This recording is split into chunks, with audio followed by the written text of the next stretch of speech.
es violada por su abuelo paterno. ¿Mm? El abuelo fue detenido el miércoles en la noche por disposición del Ministerio Público, de la Fiscalía, y hoy se ha hecho la audiencia de formalización en la que entendemos se ha quedado imputado. Vamos a charlar con la fiscal que tiene a cargo este caso, tiene a cargo la investigación de este caso, la doctora Valentina Bucciarelli, que la saludamos porque ya está en línea con nosotros. Valentina, ¿cómo le va? Buenos días. Hola, buenos días, gusto escucharlos. Igualmente para nosotros. Doctora, ¿por qué no nos cuenta primero el caso y después hablamos sí de la audiencia? Pero ¿qué saben hasta el momento en función de los datos que han podido recoger? Bien, respecto a la causa, la niña víctima tiene actualmente 12 años de edad. Ella convive en su domicilio desde toda su vida con este abuelo, que es el agresor sexual, su padre, y la abuela también paterna. La niña el mismo día miércoles pasado estaba en la escuela a la que asiste, en el departamento de Posito. Allí se quiebra ante unas compañeritas y luego hablan con diferentes maestras, directivos del colegio, donde devela que no quería ella volver a esta casa del terror y cuenta por primera vez sobre los abusos que padecía desde sus 8 años de edad en manos de su abuelo paterno.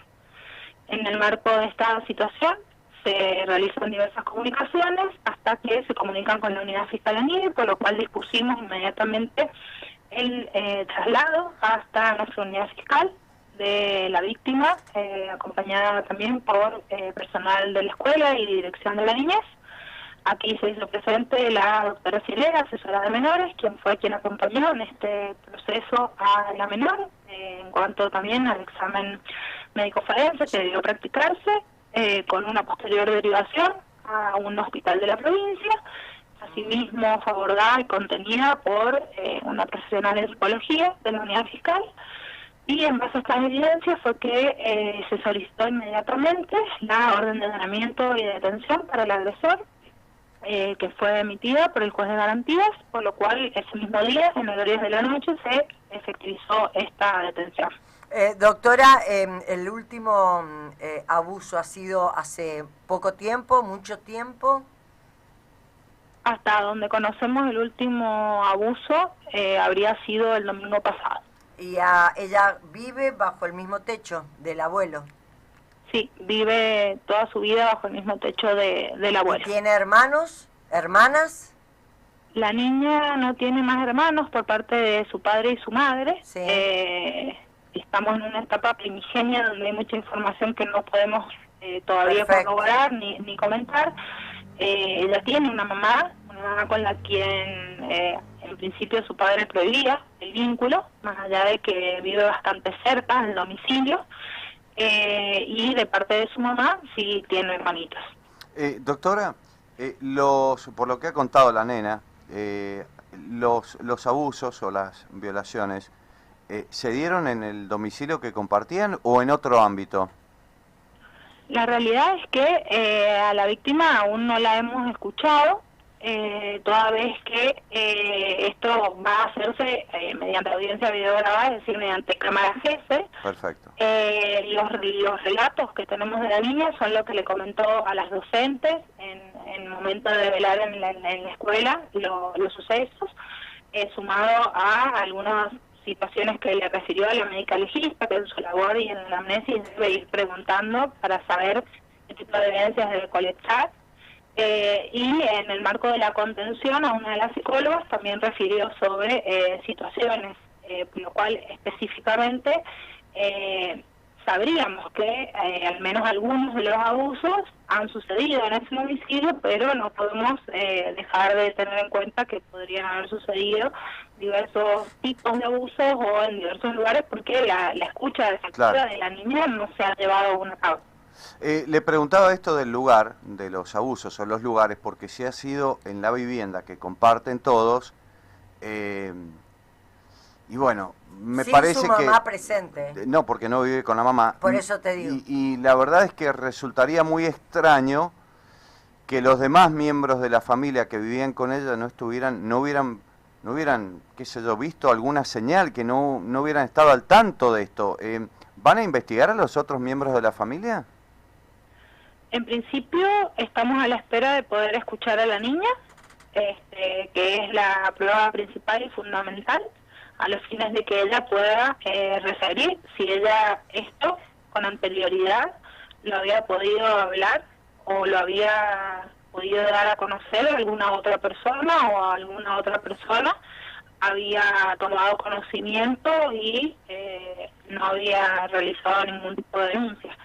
Por eso, insisto, digamos, en esta etapa tan primigenia estamos hablando a menos de 48 horas de conocer sobre el hecho. Se ha hecho mucho, pero estamos a la espera de lo que es la prueba fundamental, que es la escucha de la víctima. ¿Está detenido el abuelo? Sí, bueno, efectivamente, hoy en la mañana se llevó a cabo la audiencia de control de detención, formalización.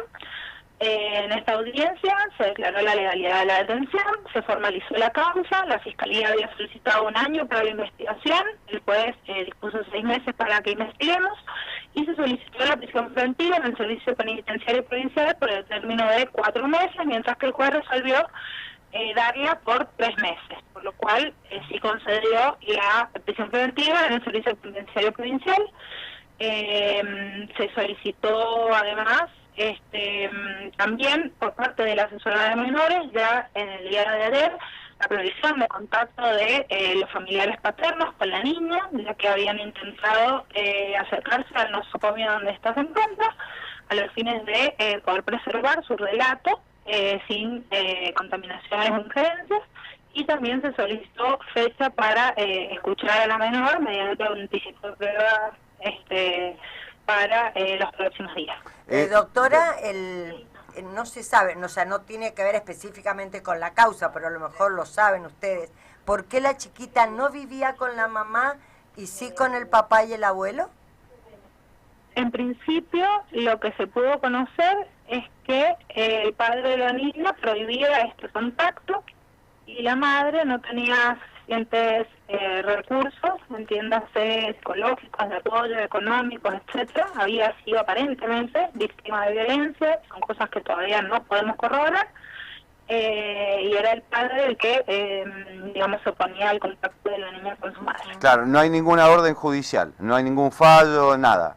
No hemos solicitado a los diferentes organismos y hasta el momento todo lo que nos han informado es que no existía ningún tipo de orden judicial de que le diera la tutela al padre o que impidiera el contacto con la madre. Claro, y la madre tampoco, evidentemente, por lo que usted nos está contando, ha hecho ninguna presentación legal para que le den la niña que pueda vivir con ella. En principio no habría hecho ninguna presentación. Claro. Doctora, ya para terminar, ¿cuál es la pena que se contempla en estos casos por el delito investigado? A priori, sin perjuicio de que... puede cambiar. Claro, va a variar seguramente. Esto sucede siempre después de la escucha de la víctima y de lo que los psicólogos nos informan. En principio se ve imputado por el delito de abuso sexual con acceso carnal reiterado, agravado por el vínculo y el aprovechamiento de la situación de convivencia persistente con un menor de 18 años. Este delito, así como hoy ha sido imputado, tiene una pena que va de 8 a 20 años de prisión. 8 a 20, bueno, qué lindo. Perdón, pero yo, si esto se comprueba, que sean 35, sí, no sé, ya sé, no quiero exagerar porque está el límite de la cadena perpetua, no hay cadena perpetua en este caso para un imputado de este delito, para un condenado, pero la verdad que es...